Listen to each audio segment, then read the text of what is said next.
Olá, pessoal. Semana Arte de Educar. Estamos começando uma live ao vivo, transmissão Olá, ao vivo. pessoal.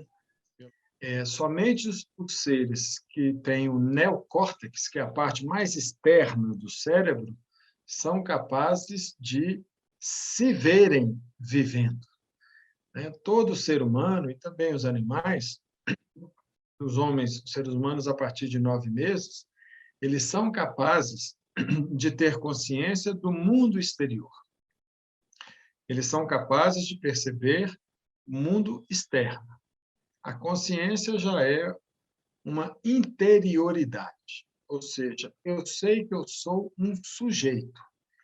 E isso começa por volta de 6 anos, que é quando o cérebro amadurece, graças a toda a estimulação que recebeu até os 6 anos. Essa maturação do cérebro para começar a refletir sobre as coisas, ela não é natural, porque ela precisa da estimulação do meio ambiente. Como se nós nascêssemos com várias luzes no nosso cérebro que precisam de ter ali as conexões para que essas luzes se acendam. Por isso, a importância do trabalho da educação infantil até 6 anos de idade. Por isso, a importância da diversificação de estímulos, da socialização da criança, né? Poderíamos até abrir um capítulo à parte aqui, caso seja do interesse de vocês, para trabalhar o impacto da pandemia nessas crianças de menos de 6 anos, se elas foram privadas dessa estimulação, seja física, seja social, seja afetiva, durante o isolamento e o fechamento das escolas infantis.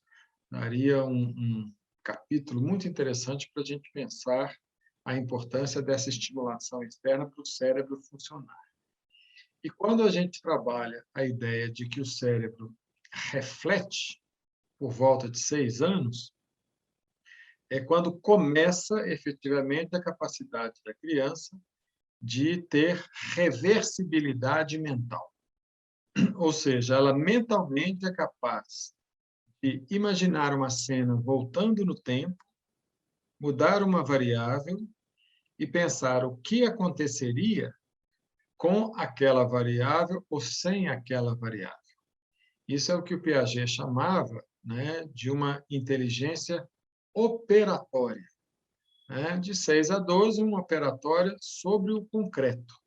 E depois de 12 anos, operatória formal, ou seja, já com abstração e capacidade de pensar as coisas sem precisar das coisas, ou seja, de pensar os conceitos, pensar o próprio pensamento. Eu me lembro quando eu tinha por volta de 6 ou 7 anos, em que eu estava no clube, eu tive um insight assim muito curioso, que eu considero que tenha sido assim a primeira memória que eu tenho da minha subjetividade, ou seja, da minha consciência reflexiva. Eu estava no clube e tinha saído da piscina, estava sentado, e eu vi uma pessoa se aproximando da área da piscina. Enquanto ela andava, eu observava ela dando os passos. E aí, próximo da piscina, ela parou e colocou a mão na cabeça. Depois desceu. Depois ela pôs os braços na cintura. E eu pensei, só ela é capaz de mandar no seu braço. E eu sou capaz de mexer com os meus braços. Só eu sou capaz de fazer assim, só eu sou capaz de fazer assim. Essa consciência da, da só um minutinho aqui. Consciência o meu corpo pertence a mim e que eu sou separado do outro, ou seja, de que eu não consigo interferir no outro, é o início da consciência reflexiva. É quando a pessoa é capaz de pensar, né? É quando ela é capaz de se ver no espelho. ela é parte da realidade e se vê refletida na realidade. Então, isso é muito interessante, porque isso dá a noção de que isso não é dado, isso é uma evolução neurológica que vai dar essa competência. Antigamente se falava nos exames de prontidão, né? Quando a criança já era capaz de ter essa noção, ela começa a adquirir a capacidade, por exemplo, de ser alfabetizada ou de aprender matemática. Outro aspecto interessante, né, da aquisição da consciência pela criança, esse desenvolvimento da consciência, é quando ela já é capaz de pensar algumas coisas sobre a realidade, de criar conceitos sobre a realidade.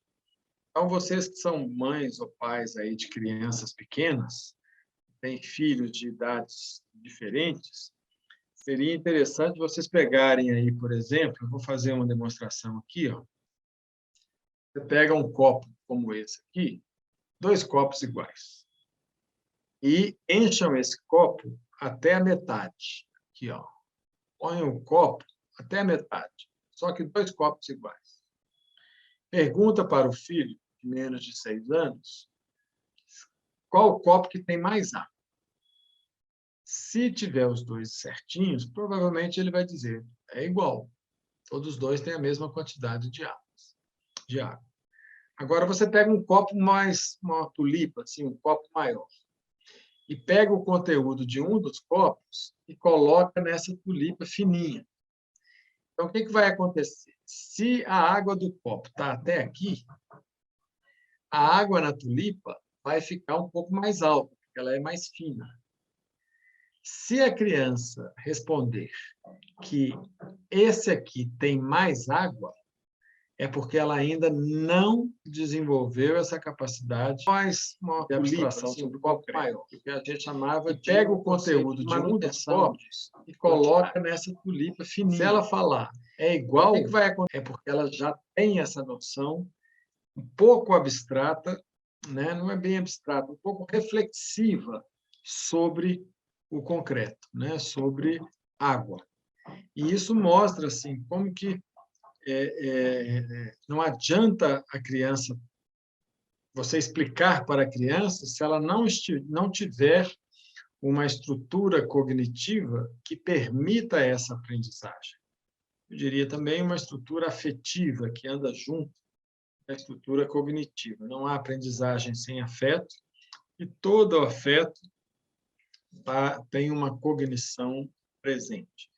Então, é muito importante compreender que até 6 anos de idade a criança não é capaz de ter consciência das coisas, ela não se vê como parte do evento.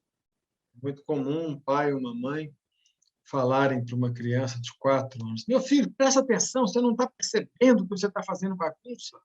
Ele não está percebendo. Né? Ele está percebendo que você está nervoso ou nervosa. Ele não é capaz de se ver. Ele não é capaz de estar ali observando o que ele está fazendo. Com 6 anos de idade, quando ele adquire essa competência neurológica, aí sim até a forma de se relacionar com a criança muda muito, porque ao invés de ordenar a criança, né, que cumpra a rotina, a mãe ou o pai podem explicar as consequências do cumprimento ou não cumprimento daquela rotina que está estabelecida. Então, esse momento é muito importante, porque a forma de lidar com uma criança com mais de 6 anos não deve ser a mesma forma de lidar com uma criança até 6. Até 3 anos de idade, a gente distrai a criança daquilo que a incomoda. 3 a 6, a gente enrola a criança. Entra no jogo dela para enrolá-la. A gente tem que ser mais esperto do que ela. E a partir de 6 anos, de 6 a 12 anos, até o início da puberdade, da adolescência, a gente explica concretamente quais são as consequências daquela atitude. E muitas vezes a criança vai precisar da experiência para confirmar a sua relação de causa e efeito. Aquela relação de causa e efeito, de fato, se confirma na realidade. Então, a educação para o desenvolvimento da consciência depende fundamentalmente do educador saber os estágios de evolução dessa consciência. Aos 12 anos, a criança vai adquirir a reflexão sobre o abstrato.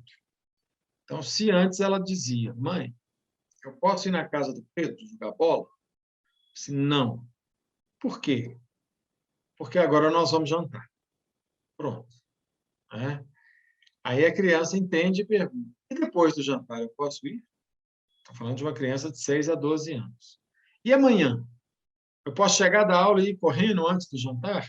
Quer dizer, ele vai procurar uma solução prática para o seu desejo de jogar bola com o vizinho, na casa do vizinho. Agora,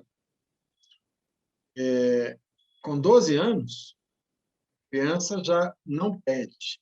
Ela questiona por que ela não pode ir. Por que eu não posso ir? Ou então ela fala, estou indo. Se a mãe fala, não, você não vai, porque agora nós vamos jantar, o pré-adolescente responde, mas eu sou livre. Olha como é que mudou o tipo de diálogo. Antes era uma consequência prática de ir ou não ir. Agora mudou o patamar. Eu sou livre.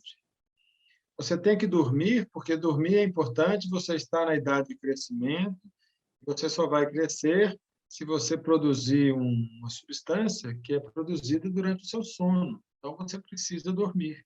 Senão, no dia seguinte, você vai ficar irritado. Senão, no dia seguinte, você não vai conseguir fazer as suas coisas com bem-estar. Você pode explicar isso tudo para uma criança de 6 a 12 anos. Quando você explica para o pré-adolescente, ele diz, mas o corpo é meu. Se eu ficar com sono, eu é que vou ficar com sono. Se eu não crescer mais, estou nem aí. Se eu ficar baixinho, ou seja, mudou o patamar de diálogo. Tá? Então, é importante saber que a consciência ela se desenvolve e obedece a estágios que a neurologia estabelece muito bem. Primeiro grande marco, 6 anos. Segundo grande marco, 12 anos. Ok? Bom, falamos de consciência, vamos falar um pouco agora de trabalho. O trabalho tem uma origem, a palavra, né, tem uma origem curiosa, porque o trabalho significa tripalho, que é um instrumento de 3 paus, né, que era um instrumento utilizado para torturar as pessoas. Então, será que trabalho está associado com algo ligado a sofrimento? Muitas vezes, sim, né? Porque o trabalho, em primeiro lugar, exige esforço, é sempre algo que a gente faz ao contrário da nossa natureza, né? É natural que a gente queira ficar deitado para descansar. É natural que a gente queira ficar sentado, né, para descansar. E é absolutamente não natural correr, né? E correr exige esforço. Então, todo trabalho exige esforço. Entenda, essa live vai ficar disponível, sim, tá? A gente vai, principalmente para os inscritos, né, na Semana Arte Educar, que é o nosso público aqui, tem acesso ao vídeo, sim. Pode. E o link já está no site, tá, Breno? Tá? Tanto vocês poderão ter acesso ao que a gente está conversando aqui hoje, caso não possam ficar para assistir ou caso tenham entrado mais tarde. Tá? Então, a ideia de trabalho ela é antinatural. E o trabalho é exatamente isso. O trabalho é antinatural. Ele é a transformação da natureza. Eu gosto de pensar que acordar de manhã já é trabalho, porque raramente a gente acorda naturalmente, né? Eu, por exemplo, preciso de programar o meu despertador para que eu acorde.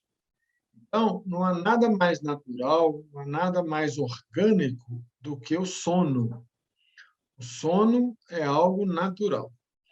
A partir do momento que eu invento um aparelho e faço esse aparelho fazer barulho para interromper o meu sono, eu estou negando a minha natureza. O negar a minha natureza é algo antinatural, porém é um trabalho. Então, o trabalho é toda atividade intencional que nega a natureza. O produto do trabalho não pertence à natureza. O produto do trabalho pertence à cultura. Ou seja, tudo que é fruto do trabalho é algo que um homem inventou. Então, podemos entender o trabalho como o mediador entre o mundo da natureza, o animal, e o mundo da cultura, que é o mundo inventado pelo homem. A natureza é o mundo dado, né? E a cultura é um mundo inventado, é um mundo transformado pela ação do ser humano. A natureza é a selva, a cultura é o jardim. E o mediador, transformar uma selva em um jardim, é o trabalho humano, que vai exigir a negação da natureza, a começar da negação dos próprios estímulos do corpo. Ou seja, o princípio de realidade se impõe ao princípio do prazer. Então, o ser humano é o único ser que deliberadamente, por ter racionalidade, nega o prazer, adia o prazer. No meu caso, no exemplo que eu dei, o prazer de dormir, né? O prazer de, por exemplo, ficar na cama, mas nessas noites de frio, né, em que a cama, o conforto, né, é algo natural que a gente sempre deseja. Então, muitas vezes, né, a mãe, o pai podem fazer com que o trabalho, seja o trabalho doméstico, a ajuda nas tarefas da casa, arrumar sua cama, lavar o seu copo, fechar todas as portas de armário que abriu, não deixar a roupa espalhada pela casa, tudo aquilo que envolve algum tipo de disciplina de trabalho, pode ser visto como um castigo, né? E é um equívoco pensar o trabalho como um castigo, porque eu estou dizendo que educar é transformar esse animal que nasce sem as qualidades que o fazem humano em um ser humano. E se o trabalho é uma das características que faz o ser humano ser um ser humano, é absolutamente importante considerar que o trabalho é, vamos dizer assim, uma categoria antropológica, não um castigo. Porque se eu disser que o ser humano só é humano se ele for capaz de transformar a sua natureza, ou de negá-la, ou de adiá-la, em prol de uma intenção e de uma prospecção para o futuro, se disser que esse trabalho é castigo, eu estou dizendo que ser humano é um castigo, o que não teria o menor cabimento, né? Ser humano é essa grande bênção da gente poder estar aqui conversando e pensando a nossa própria existência nesse mundo e dando sentido a ela com o máximo de consciência. Então, esses dois conceitos, consciência e trabalho, eles estão muito bem representados no mito de Adão e Eva. E é interessante que a gente interprete esse mito sobre o olhar que eu apresentei anteriormente. Porque Adão e Eva estavam no paraíso, ainda não tinham esses nomes, eram um homem e uma mulher, viviam nus. Todos conhecem a história. A serpente acaba convencendo a mulher a comer o fruto. E o que a serpente disse à mulher que a convenceu? Ela disse três coisas à mulher. Primeiro, ela perguntou: vocês podem comer de todos os frutos do jardim? A resposta foi: não, não podemos comer do fruto que está no centro do jardim, que é aquela árvore do bem e do mal, a árvore do conhecimento. A serpente então perguntou: por quê? E a mulher respondeu: porque se nós comermos deste fruto, morreremos. E a serpente então respondeu: não vai morrer. 2, Deus não quer que você coma deste fruto, porque este é o fruto da árvore do bem e do mal. E você vai conhecer o bem e o mal. Quem conhece o bem e o mal é Deus. E Deus não quer que vocês sejam deuses. Então, só por isso que ele proibiu. E 3, ao comer deste fruto, vocês terão os olhos abertos. Eva, então, se sentiu convencida a comer o fruto. Alguns textos bíblicos dizem se sentiu seduzida, né? E a palavra sedução, se você olhar no dicionário, tem 2 significados. Isso é muito interessante da gente trabalhar. A sedução pode ser um convencimento e a sedução pode ser enganar. Ou seja, quando eu seduzo o cliente a comprar um produto, eu estou convencendo este cliente a comprar o produto. Quando eu seduzo uma pessoa por um artifício sexual a me dar carona e ofereço algo sexual em troca da carona, eu estou enganando, porque eu não vou dar o sexo, eu quero só a carona, isso foi só um estratagema para conseguir. Então, a palavra seduzir pode ser usada nessas 2 conotações.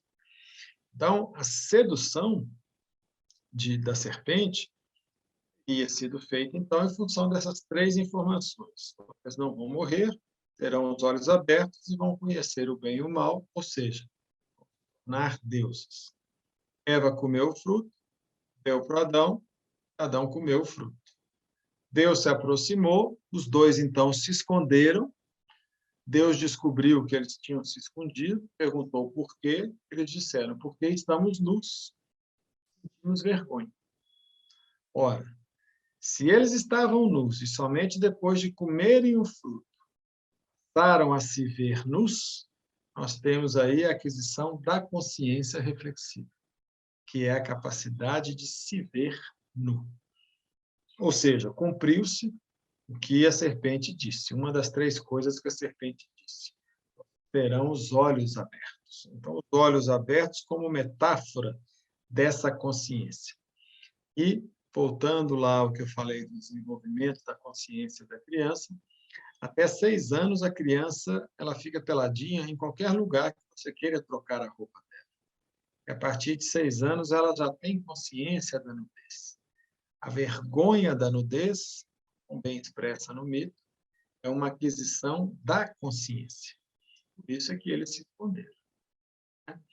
E então Deus chama os 2, né, tira os 2 lá de trás da moita, coloca folhas de videiras para tapar o sexo, e chama o homem de Adão, chama a mulher de Eva, condena um homem ao trabalho, é clássica frase de Deus, né? Eu te condeno ao trabalho porque és pó, e ao pó há de voltar. Tirarás da terra o teu sustento com o suor do teu rosto. Pó, e ao pó há de voltar. E condenou a mulher a ter muitas dores durante o trabalho de parto. E, curiosamente, a gente chama as dores da mulher ao parir de trabalho de parto. Então, mais uma vez, a palavra trabalho aparece relacionada, associada com a ideia de dor. Poxa, mas como é que isso acontece na cultura? Basta pensar como a gente se refere a nosso exercício diário, né, do cotidiano, que é ir para a ginástica. Eu estou indo ali malhar. Tá? Ir ali malhar significa estou indo ali torturar o meu corpo. Né? Ou então, quando você volta do trabalho, você diz, estou ralando. Quer dizer, ralar é como se você pegasse um ralador, estou ralando. Eu tenho um irmão que brinca assim, não, estou ralando igual um coco maduro, que também é uma associação do trabalho com algo muito sofrido. E expulsos do paraíso e condenados ao trabalho, qual que é o desejo de Adão e Eva e de toda a humanidade que veio depois? Voltar para o paraíso e não precisar trabalhar, que é o desejo de ganhar na Mega Sena, com a ilusão de que assim não seria necessário tirar da terra o próprio sustento. Eu digo que isso é uma ilusão, porque você teria o trabalho de administrar a sua fortuna e as pessoas que se aproximariam de você porque você ganhou na Mega Sena. Então, é muito importante ter essa compreensão de que, enquanto nós pensarmos o trabalho como castigo, nós temos a ilusão de que o paraíso pode vir de graça. E isso não existe, né? Há uma frase nos Estados Unidos, né, uma frase em inglês, que diz o seguinte: There is no free lunch. Ou seja, não existe almoço grátis. Né? Tudo tem um preço. E o desejo natural da criança é não pagar por aquilo que quer. Ter tudo do bom e do melhor sem pagar por isso. É ter o venha a nós e não ter o vosso reino. Ou seja, é o desejo de não ter trabalho, o que é ilusão na vida humana. Né? Tudo é trabalho. Então, a reinterpretação deste mito, tão clássico e tão primitivo, tão original, tão arquetípico na nossa cultura, que é o mito de Adão e Eva, nos faz pensar que, primeiro, Eva não foi enganada pela serpente. A serpente não seduziu ninguém. 3, o trabalho não pode ser visto como um castigo. O trabalho é o preço da decisão dos dois de comerem o fruto. Pense assim, suponha que Adão e Eva fossem psiquicamente adultos. Comeram o fruto porque a serpente disse que eles teriam os olhos abertos, não morreriam e conheceriam o bem e o mal. Então, eles diriam a Deus assim: ó Deus, nós comemos o fruto porque nós queremos ser igual a você. Nós queremos conhecer o bem e o mal. Nós queremos ter consciência, queremos ter os olhos abertos e nos ver, e olhar para nós mesmos, olhar para a nossa nudez. Adão e Eva não tiveram essa coragem. O Adão pôs a culpa na Eva, a Eva pôs a culpa na serpente. A serpente pagou o pato, condenada a rastejar, né, até o fim dos tempos, é claro, tornou-se uma inimiga da mulher. Cobra e mulher não combinam muito. Então, é importante compreender como que a história ela revela uma cultura infantil, uma cultura que considera o trabalho castigo, não o trabalho uma consequência das suas escolhas. Está associada à ideia de responsabilidade. Então, vamos pensar assim. Eu vou dar 2 exemplos para vocês e quero que vocês me ajudem a responder a pergunta que eu vou fazer em seguida. O pai e a mãe viajam e deixam o carro na garagem e a chave no chaveiro, lá onde se guardam as chaves na casa, não é necessariamente uma gaveta. O filho mais velho tem 15 anos de idade e, durante uma sexta-feira, ele pega essa chave do carro e sai para dar uma volta com o carro pela cidade. Ao dar essa volta com o carro, ele desrespeitou uma regra da casa que menor não pode dirigir. Muito satisfeito, voltou com o carro, guardou o carro. Os pais continuaram viajando durante o fim de semana. Durante o sábado, ele também pega o carro para dar uma voltinha e, mesmo estando correto, num cruzamento em que ele passou pelo sinal verde, vem um outro carro que avança ao vermelho e bate na porta do carro dele. Ora, ao bater o carro do pai, de quem é a responsabilidade? O pai o proibiu de usar o carro. Era para ele ter usado. Quem é que vai assumir essa responsabilidade? Ele volta para casa com o carro amassado, combina lá com o moço, cada um arruma o seu, já que você estava errado, já que eu não tenho carteira. E quando o pai chega, ele explica para o pai: olha, pai, eu peguei o carro aí para dar um rolê e acabei tendo um azar de que uma pessoa bateu. Ainda bem que tem seguro, né, papai? Aí o pai fala: sim, meu filho, tem seguro, mas o seguro ele tem um custo. Primeiro, eu tenho que pagar uma franquia de R$ 2.000 para arrumar o carro. E segundo, enquanto o carro ficar na oficina, eu ficarei sem carro. E eu preciso do carro para ir para o trabalho e voltar para o trabalho. O pai manda arrumar o carro, paga a franquia, né, e aluga um carro novo. Ao alugar esse carro novo, ele pagou mais R$ 1.000 pelo aluguel do carro durante o período que o carro ficou na oficina.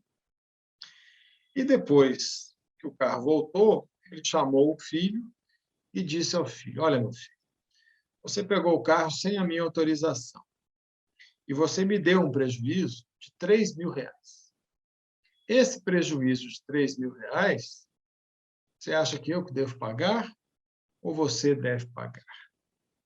É, pai, eu não tenho dinheiro. Aí o pai fala: tenho, eu te dou uma mesada mensal. Você tem um laptop, você tem um celular, né? Você tem um iPad, tudo isso vale dinheiro. Seu celular, por exemplo, nós acabamos de comprar, ele vale mais do que esses 3.000. Se você for vender para um colega ou vender aí na internet, você consegue os 3.000. Poderia usar um celular que está aqui na gaveta, que é um modelo mais antigo, que tem um quebradinho ali, mas você poderia utilizar e me pagar os 3.000. Ah, não, pai, não faça isso comigo, por favor. Então, eles negociam e o pai, então, chega no seguinte acordo com o filho. A mesada dele, suponha, R$ 600 por mês ou 300, vamos colocar R$ 300 por mês para que ele possa merendar, ir de ônibus. Estamos falando de uma pessoa de 15 anos. O pai fala assim: você vai tirar R$ 100 da sua mesada por mês durante 30 meses. Eu não vou cobrar juros. E R$ 100 durante 30 meses paga os 3.000 que você me deu de prejuízo. Se nesse meio caminho você ganhar dinheiro, ganhar um presente da mãe, da avó, de Natal, e quiser pagar a dívida, você paga e eu volto com a sua mesada ao normal. Você vender um aparelho seu, um celular, né, um tênis, uma coisa que você tem, uma roupa, né, você me paga e você volta com a mesada normal. Isso é porque quem tem que responder pelo acidente é você, e não eu. É uma maneira de você assumir a responsabilidade. Então, esse é o caso. Agora, duas situações. Esse menino chega na escola, encontra com a sua turma lá, com os seus amigos, conta. Lembra aquela situação que eu bati o carro do meu pai? Ah, lembro, e aí? Meu pai me castigou, cara. Meu pai, você acredita que ele, só de sacanagem, cortou minha mesada em R$ 100 por 30 meses, alegando que eu deixei um prejuízo a ele de 3.000? Tudo bem que eu dei mesmo, mas ele não precisa disso. R$ 3.000 é muito dinheiro para mim, não é nada para ele. O que ele fez não está certo. Então, essa é a situação número 1. Situação número 2. A gente chega lá na escola, encontra com os amigos. Lembra aquela situação do carro do meu pai que eu bati? Ah, lembro. E aí? Cara, você acredita que meu pai foi muito generoso comigo, porque ele teve que gastar R$ 2.000 com franquia e R$ 1.000 com aluguel de um carro, que é até muito pior do que o carro que ele tem, e dei um prejuízo a ele de 3.000, fora o transtorno, né? E até a perda, quando ele renovar o seguro, ele vai acabar pagando mais caro, porque aí perde um bônus que tem lá, se não usar o seguro. Ele falou que eu devia para ele 3.000. E ainda dividiu essa dívida em 30 parcelas. Então, ele vai tirar R$ 100 da minha mesada por mês para eu pagar. E eu estou querendo vender aí umas coisas. Se souber de alguém que está querendo aquela camisa que eu tenho do Real Madrid, aquela original, estou a fim de vender. Né? Se alguém quiser comprar um tênis All Star que eu comprei, que é aquele modelo especial, está no alto, também estou a fim de vender. Meu celular não posso vender porque eu não vou ter outro para comprar a altura, ainda não vale a pena vender o celular. Mas aí, fazer um bazarzinho aí para ver se eu pago meu pai logo, porque R$ 100 a menos por mês vai me fazer falta, né? Para o cinema, para a diversão que a gente faz, até para eu pegar um Uber aqui, outro ali e tal. Qual das duas situações o menino está mais evoluído? Primeiro, que ele sente que está sendo castigado, ou o segundo, em que ele assume a responsabilidade e paga o preço pelo acidente que ele causou. Então, é muito interessante assim, como que a gente associa chamar a responsabilidade a alguém que é, pelas consequências, a castigo.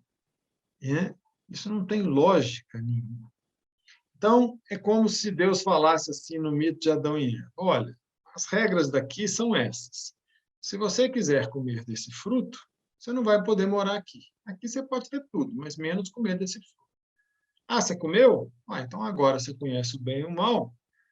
Vai trabalhar, porque você agora vai ter que plantar e tirar da terra o seu sustento com o suor do teu rosto. Ah, foi um castigo. E pode ter sido simplesmente chamar o ser humano à sua responsabilidade.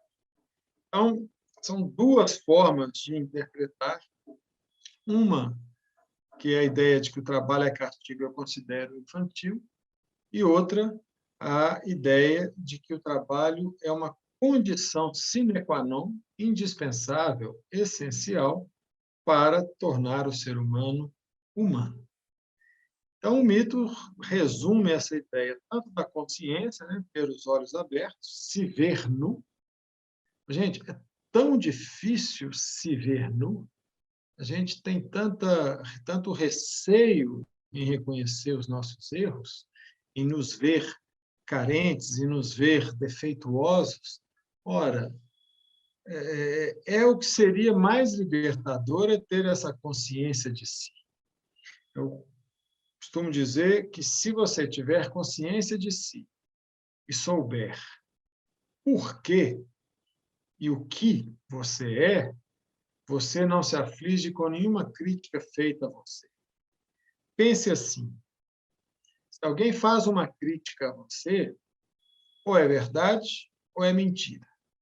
Se é verdade, não tem problema, porque você precisa assumir aquela verdade. É aquilo mesmo, a ciência. Se é mentira, não tem problema, porque não tem nada a ver com você. Logo, se alguém faz uma crítica a você, sendo verdade não tem problema, sendo mentira não tem problema, logo não tem problema. Mas isso depende de você saber qual é a sua verdade. Se você não tem a verdade dentro de você, e fica esperando sempre que o outro te fale qual é a verdade, você fica à mercê da opinião do outro. Se a opinião é positiva, você fica feliz, se a opinião é negativa, você fica triste. Então, realmente a verdade liberta. A verdade, contra ela não há argumentos. Se você aceita a verdade, você não tem o que temer. Só que dá trabalho.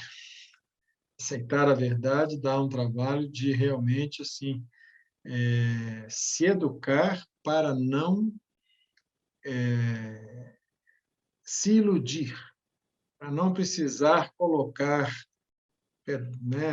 folhas de videira tapando os nossos defeitos. Capacidade de se ver é o que nos liberta. Uma vez eu cometi um equívoco e eu trabalhava numa equipe e, com certeza, esse meu equívoco, esse meu erro, viria à tona na reunião. Primeira coisa que eu pensei: não vou na reunião. Né? Se eu for à reunião, eu vou estar exposto no meu erro. Só que, pensando, eu teria que ir na outra reunião. E aí, um dia, esse meu erro ia aparecer. Não adiantava eu falar que eu estava doente, eu só estava fugindo do problema. Ah, vou pedir demissão. Eu não posso pedir demissão, eu preciso desse trabalho. Então, eu pensei: mas eu errei mesmo? É verdade que eu errei. Se eles falarem que eu errei, não há problema, porque eu errei. Só que quando a gente erra, a gente percebe que errou, a gente toma as decisões para corrigir o erro. Então, eu já tinha tomado todas as providências e minimizado as consequências desse erro. O que podia ser reparado, eu reparei, né? Então, eu consertei. Então, fui à reunião com a alma leve e ciente da verdade de que eu tinha, de fato, cometido um erro. De fato, no momento oportuno lá, meu erro veio à tona e eu fui instado a me justificar. Eu não justifiquei, eu falei, não, houve o erro sim, eu tomei a providência A, providência B, providência C, né? Com a pessoa X já está tomado desse jeito, com a pessoa Y já está tomado desse jeito, todas as situações já estão devidamente encaminhadas. Avaliando por que eu cometi o erro, né? Eu entendo que para não cometer de novo, eu tive que tomar essas e essas providências e recomendo isso, isso e isso aqui, porque outras pessoas podem cometer o mesmo erro. Ou seja, não há o que temer, né? Então, a verdade realmente liberta. Então, esse amor à verdade é básico no processo educativo, porque ele vai permitir que a pessoa não tenha medo de tomar consciência de si e de se ver nu. E não tenha medo de trabalhar para corrigir eventuais erros e eventuais danos que você possa ter causado a alguém.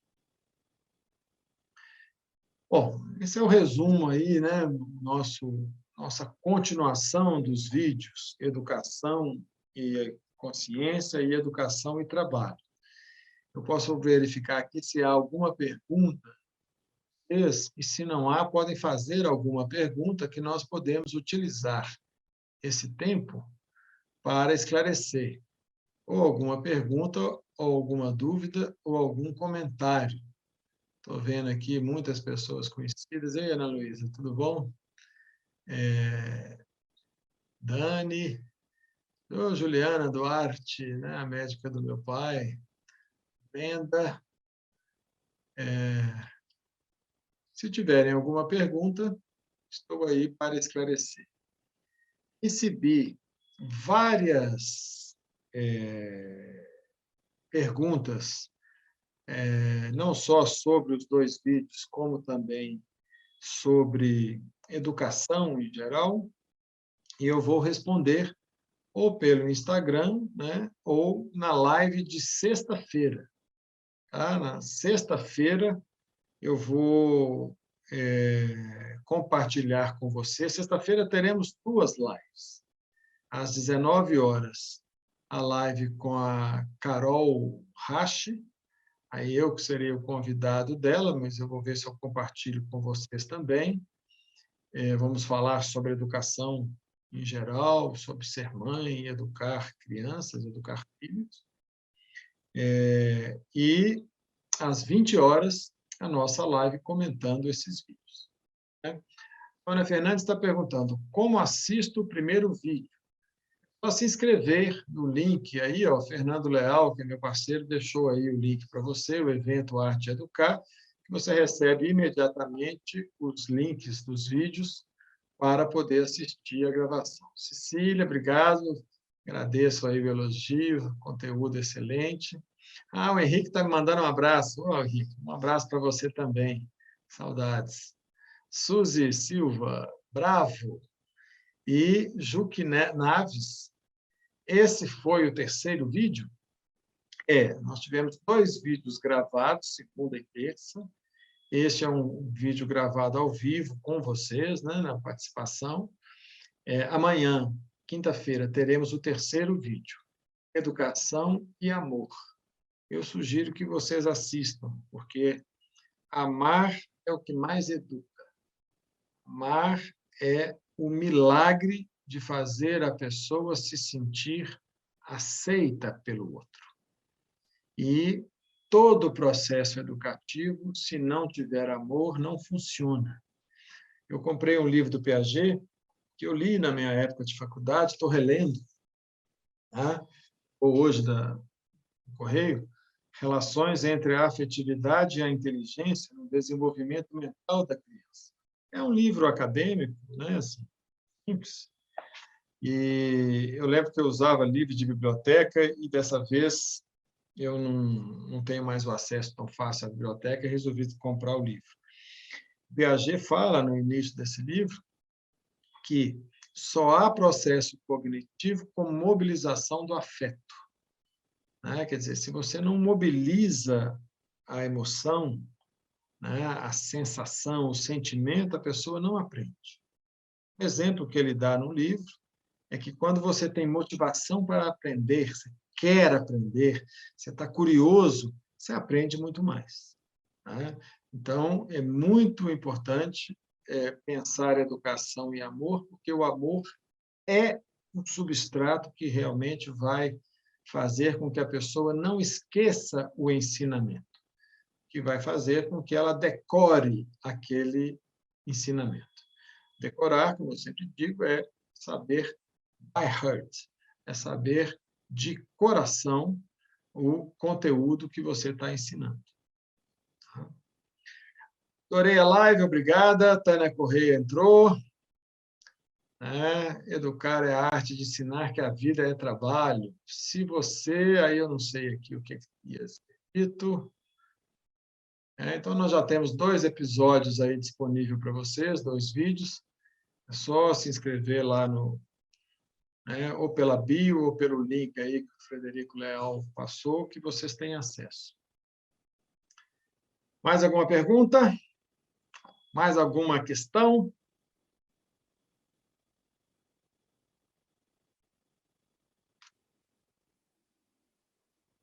Oi? Pelo link da bio, você consegue fazer lá a inscrição. Estou vendo aqui Emília, direto dos Estados Unidos. Cândida também, né? Direto dos Estados Unidos. Obrigado, Roberto. Cheguei atrasada hoje, mas vou assistir depois o início. Legal. Está lá no início que eu vou trazendo esse assunto aí da educação e consciência. Está lá gravado. Né? O legal da gente poder ter acesso a essas lives, embora seja ao vivo, e tem aquela lentidão do início, né, gente? Todo início, vocês adiantem lá, até todo mundo entrar, os ajustes técnicos, vocês têm o acesso aí. Então, resumo final da ópera, homenagem a Cândida, que disse ali, adorei, que tem 2 filhos lindos. Criança a partir de 6 anos, né, é muito simples, é muito importante mostrar a ela a consequência das decisões dela. Até 6 anos, quem toma a decisão pelos filhos, claro, são os pais. E Suzy, obrigado.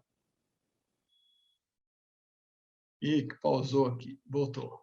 Até 6 anos, quem toma as decisões pelos filhos são os pais. Agora, a partir de 6 anos, converse com o filho, e se a decisão for uma decisão tranquila, deixe o filho tomar a decisão. E avalie com ele as consequências da decisão dele. Pode ser não tomar banho, pode ser não escovar dente, pode ser não almoçar naquele horário, pode ser faltar à aula, mas avalie as consequências para que ele tenha, nessa fase em que ele está sendo totalmente assistido, a oportunidade de checar essas consequências. Se ele não viver isso na infância, né, na sua educação, ele só vai viver isso depois na vida adulta e vai experimentar e errar na vida adulta. Um ensaio e erro é um método de aprendizagem, a menor dúvida, mas é melhor que ele aconteça quando a criança é assistida.